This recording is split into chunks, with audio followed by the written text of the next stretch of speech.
Have you ever wondered if what feels like love might actually be something else entirely, something darker, more tangled? Imagine waking up every day thinking about one person, feeling that your whole world spins around them, and yet there's this gnawing emptiness you can't quite explain. It's not love, it's obsession. I remember a friend of mine, Anna, a graphic designer in Brooklyn, telling me once about her relationship that felt more like a trap than a connection. She would text her boyfriend dozens of times a day, waiting anxiously for replies that sometimes didn't come for hours. Every time her phone buzzed, her heart raced, but it wasn't joy, it was relief mixed with panic. She described it as a slow-burning fire I couldn't put out. At first, she thought it was love. But then the cracks started showing. Jealousy flared over the tiniest things. She lost interest in her friends. Her work began to suffer because she was constantly distracted by him. It was like she was living someone else's life. Her own faded into the background. What Anna experienced is surprisingly common, even though it wears many disguises. We often mistake obsession for love because both involve strong emotions and attachment. But obsession lacks balance and respect for individuality.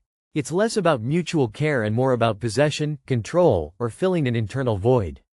This confusion isn't new either. Carl Jung explored these blurred lines between love and obsession decades ago when he described how the unconscious can latch onto an idealized version of another person rather than seeing them as they really are. Jung noted that when someone becomes obsessed with another, they are often projecting their own unmet needs or shadows onto this person, turning them into a symbol rather than accepting their full humanity. So why does this matter?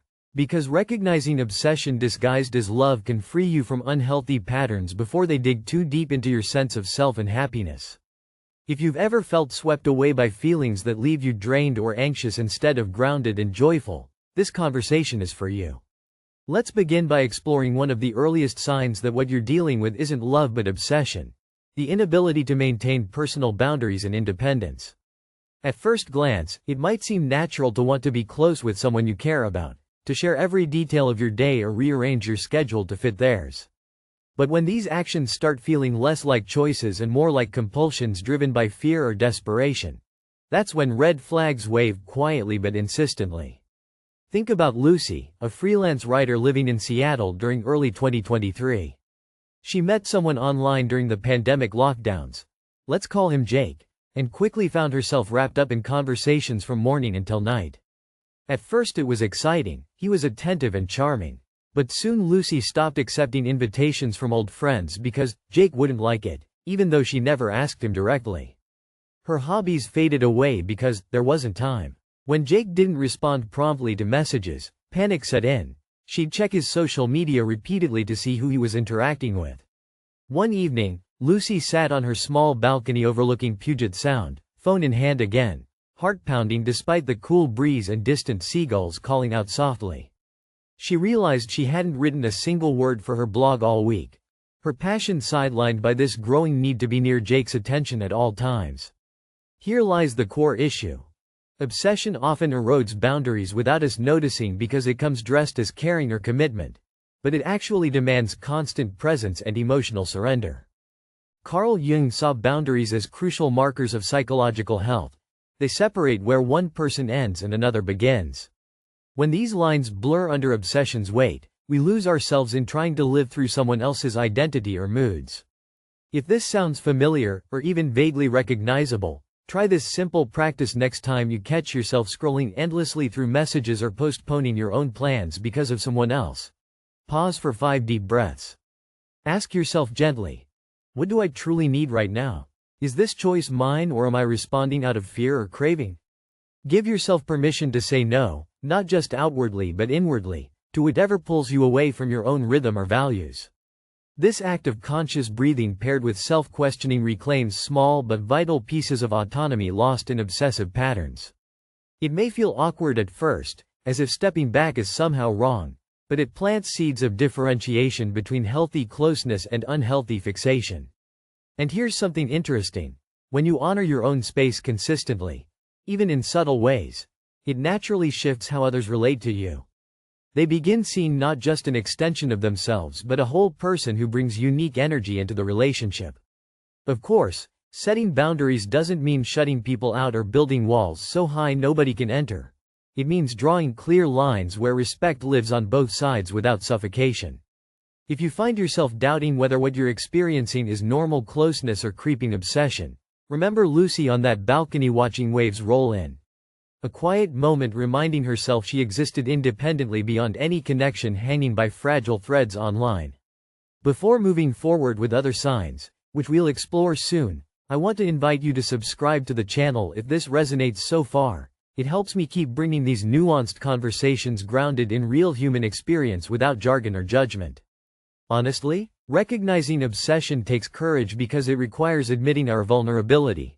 The parts we hide even from ourselves, and that's no small thing. So maybe start small today. Notice moments when your needs feel secondary, when wanting someone else overshadows wanting yourself. When fear whispers louder than trust inside your chest. Notice these moments without blame. They are signals calling for attention, not punishment. And if pausing at those signals feels hard, well, that's exactly why understanding this dynamic matters. Obsession sneaks in disguised as love until suddenly there is no space left for what makes us whole on our own terms.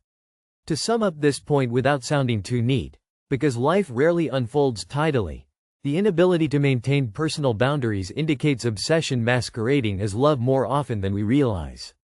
It steals autonomy under soft promises of care while silencing parts essential for genuine connection. Next time anxiety spikes over unanswered texts or plans shift entirely around another person's mood swings, remember Anna on those nights filled with restless checking, and ask yourself whether what fuels those feelings honors who you truly are beneath all the noise. Alright. Let's pause here before diving deeper. There's much more ahead about subtle signals hiding inside everyday interactions that reveal whether attachment has crossed into obsession territory. But just between us, have you ever caught yourself canceling plans just because they might not approve, or feeling restless without constant contact? That little voice inside isn't random, it deserves listening to. If sharing stories helps process these things better, and trust me it does, type down below what boundary you struggle with most right now, or simply one moment recently where something felt off but hard to name. I'm genuinely curious how these ideas land for each person sitting here, because peeling back layers around love versus obsession isn't just theory. It touches raw places we all face at some point, and yes, I'm included. Anyway, stick around for what comes next. We'll unravel why obsessing over being needed can trap us deeper than we think and how setting honest emotional limits rewires those patterns bit by bit.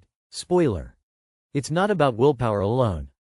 Meanwhile, take that breath again now if needed, and remember, noticing is the beginning of shifting things quietly but powerfully inside your world already turning. It's funny how sometimes the most suffocating kind of attachment sneaks in not through loud, obvious behaviors but via what feels like desperate reassurance. You know that itch? The constant need to hear, "Do you still care?" Or, "Are you really there for me?" Like a broken record stuck on repeat. It's exhausting, right? But what's behind that endless demand for validation isn't love. It's an obsessive craving for certainty in a world that feels unpredictable. Take James, for instance, a software engineer living in Austin who met Mia through a dating app during the surge of remote work culture in 2023. Their conversations started sweetly enough, with shared jokes and late-night chats about favorite sci-fi shows. But soon James found himself bombarded by messages from Mia asking if he was thinking of her, whether he missed her even when they hadn't seen each other in person yet. When he didn't reply immediately, sometimes because of work deadlines, she spiraled into worry, sending more texts, calling him multiple times in an hour. The thing is, James tried to be patient and understanding at first, but the dynamic wore him down. He felt trapped between wanting to reassure Mia and needing space to breathe. The constant pressure made their relationship feel less like a partnership and more like a performance where he had to prove his affection on demand. This pattern, excessive need for reassurance, is a hallmark sign that obsession is masquerading as love. Rather than trusting oneself or the relationship's natural ebb and flow, the person clings desperately to external confirmation as if their sense of security depends entirely on it. Carl Jung would say this is where the psyche projects its inner fears outward, an anxious part of ourselves seeking proof that we're not alone or abandoned. But ironically, this behavior often pushes others away because no one can sustain such intensity without losing themselves. If you see yourself or someone else caught in this loop, here's a simple practice to try next time reassurance seems urgent. When you feel the urge to ask repeatedly for confirmation, whether from your partner or even within your own mind, pause and ask, what am I afraid would happen if I didn't get this answer right now? Write down your honest response without judgment. Is it fear of rejection? Feeling unworthy? Loneliness? Then breathe deeply and remind yourself that uncertainty is part of all relationships, that waiting doesn't equal abandonment.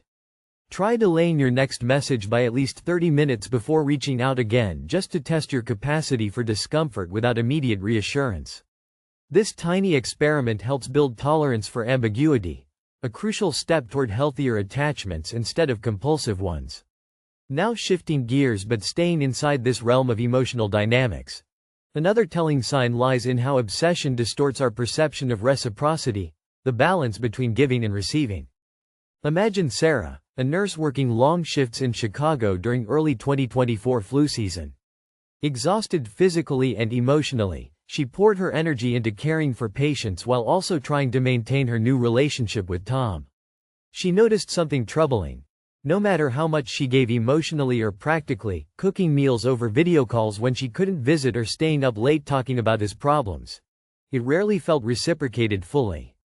Whenever she voiced this imbalance gently, Tom would promise change but revert quickly back to taking more than he gave emotionally or time-wise.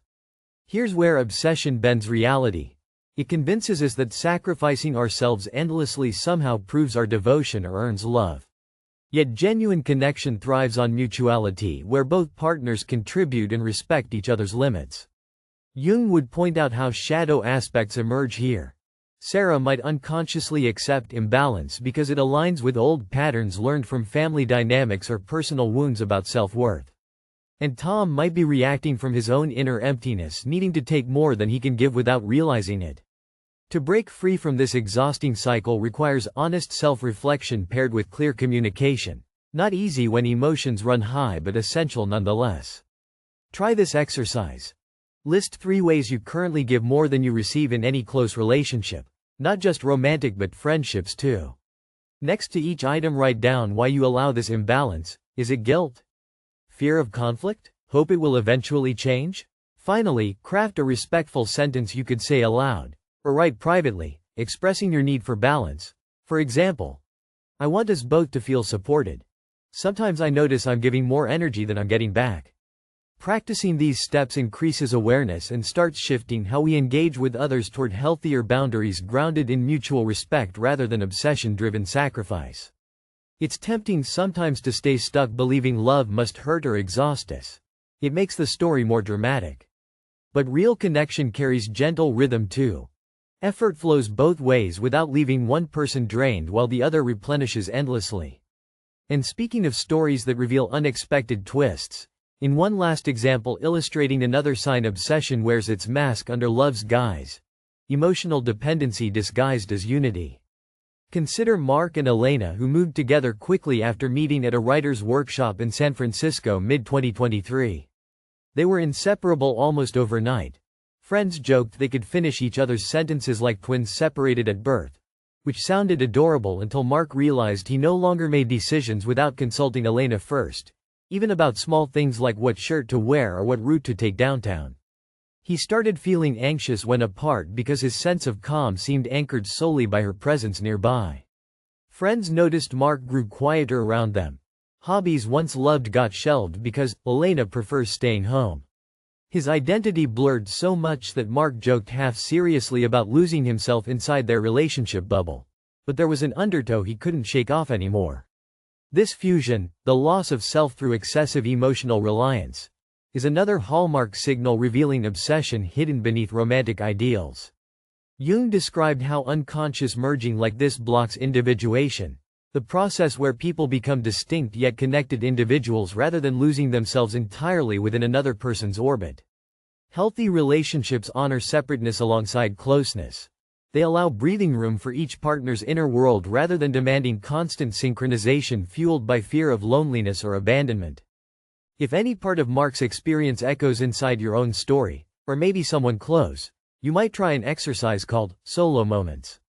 Set aside 15 minutes today just for yourself, with no phones, no distractions, doing something unrelated to anyone else's agenda. Walking alone outside counts. During those minutes, notice what thoughts come up when you're truly alone. Do feelings arise related to missing someone else? Can you simply be with yourself without trying to fix anything? This practice helps strengthen your internal container so emotional dependency loosens its grip gradually over time, not overnight but steadily as confidence in being alone grows stronger without panic creeping in. Being comfortable alone becomes foundation not only for individual growth but also richer connection, because then intimacy emerges from choice rather than necessity born out of obsession-driven fears. So, there it is. A glimpse into how repeated need for reassurance chokes trust. How uneven giving steals joy under obsession's spell. And how fusing identities kills authentic connection by erasing boundaries vital for healthy love. If any part resonated with your own experience or someone you know, or maybe even surprised you, share below what struck you most right now. It helps untangle these complex feelings when voiced openly rather than stuffed away behind smiles or silent scrolling habits online. Because yes, even scrolling TikTok obsessively fits here.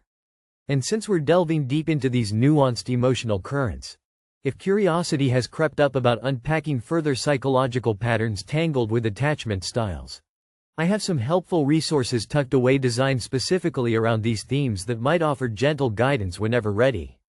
Just saying, sometimes having a little roadmap makes wandering through these feelings less daunting than going solo all the way, and not just metaphorically.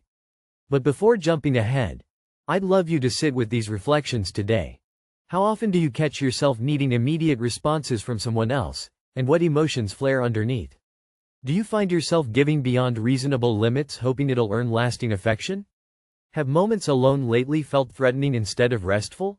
Noticing these questions isn't about judging yourself but about slowly peeling back layers where obsession hides wearing love's familiar face. Because only seeing clearly can set us free without cutting off connection altogether. Anyway, that wraps up these two signs showing up quietly yet powerfully inside relationships bleeding into obsession territory disguised as love. Next time we'll explore even subtler clues playing out beneath surface interactions, along with ways to reclaim your power gently but firmly inside tangled emotions many wrestle silently with every day. Till then, maybe try just one exercise shared here today. The pause before texting again works wonders, and check back in on how that shifted things internally, because small steps quietly accumulate meaning over time. Sometimes, the strangest sign of obsession hiding behind love is silence. Not the peaceful kind, but the heavy, suffocating quiet that follows when one partner withdraws emotionally, not because they're processing or healing, but because they feel overwhelmed, trapped, or simply shut down. It's like a sudden pause in a conversation where words once flowed freely but now get stuck somewhere inside, tangled with confusion and fear. Take Carlos and Mia, who met while volunteering at a community garden in Los Angeles in the summer of 2023. Their connection blossomed quickly. A shared passion for nature and helping others made their bond feel natural and vibrant at first. But as weeks passed, Carlos noticed Mia retreating more often after arguments or moments of tension. She wouldn't answer texts for hours or days. When they talked face to face, her eyes would glaze over like she was somewhere far away. One evening, sitting on a park bench under dim streetlights near Echo Park Lake, Carlos finally asked what was happening. Mia admitted she felt overwhelmed by his expectations to always be available emotionally and feared disappointing him if she showed her true feelings. She was caught between wanting closeness and needing space but didn't know how to voice it without hurting him. This withdrawal isn't simply needing space. It's a defense mechanism against the flood of emotions that obsession unleashes, where one's internal world becomes so tangled with anxiety about the other person that shutting down feels safer than risking vulnerability. Jung describes such emotional shutoffs as manifestations of the psyche protecting itself from potential psychic harm. Yet ironically, this silence often deepens disconnection rather than restoring balance. To gently explore this dynamic within yourself or your relationships, try this. The next time you or someone close retreats into silence after conflict or emotional intensity, try writing 2 short letters privately, not to send but to clarify feelings. In one letter, express everything you wish you could say openly without holding back, anger, fear, confusion included. In the other letter, write what you imagine the other person might be feeling in that moment, their possible fears or pain beneath their silence.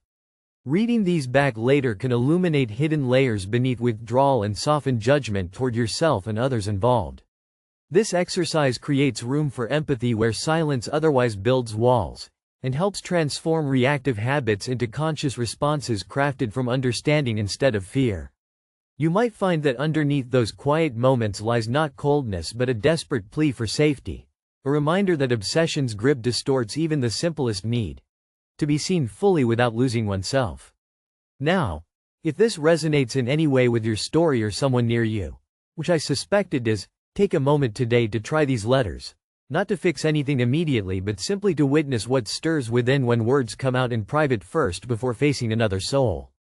It's okay if it feels awkward or confusing. Emotional insight rarely arrives wrapped neatly overnight. Be patient with yourself. That's part of undoing obsessive loops binding hearts tightly yet unevenly. I want you to imagine now all these signs we've touched on as parts of an intricate web people weave unknowingly around themselves in pursuit of connection. Losing boundaries like Lucy on her Seattle balcony. Needing endless reassurance like James. Giving too much like Sarah. Blurring identities like Mark. And retreating into silence like Mia. Each thread seems spun from love at first glance, but closer inspection reveals something else entirely, pulling strings behind scenes. Obsession trying desperately to fill unmet needs by controlling presence and feelings externally rather than nurturing trust internally. But here's the unexpected truth hidden within those tangled webs. Recognition is liberation. Simply seeing these patterns clearly gives you power. The power to choose differently than these unconscious drives push you toward. You don't have to stay caught up in cycles eroding your well-being disguised as romantic devotion. Awareness plants seeds for change not by forcing willpower suddenly but by inviting curiosity about what genuinely nourishes your soul beyond compulsions masked as love. Transforming this awareness into action begins quietly with small commitments, to breathe before responding, to honor your own needs even when afraid, to speak honestly about imbalances, to embrace solitude without panic, and yes, to hold space for uncomfortable feelings instead of fleeing into silence. Remember, being whole inside means loving not just another person but also parts of yourself craving acceptance beyond approval or dependence on constant contact. Love defined here isn't possession nor obsession.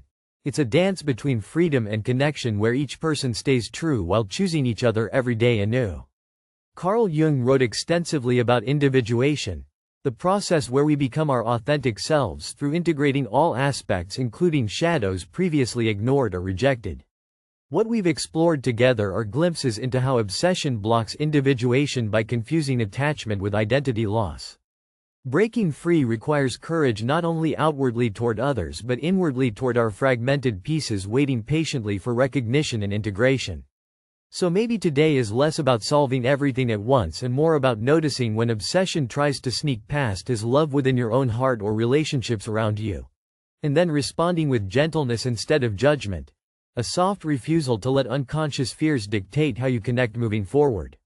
If I were there right now beside you, I tell you, you're allowed complexity in love, not perfection. Because chasing perfection only fuels obsession further by setting impossible standards instead of embracing humanity with all its messiness. And since life refuses neat conclusions anyway, this conversation ends here not with tidy closure but open invitation. What if love meant first learning how to stand firm alone before dancing together?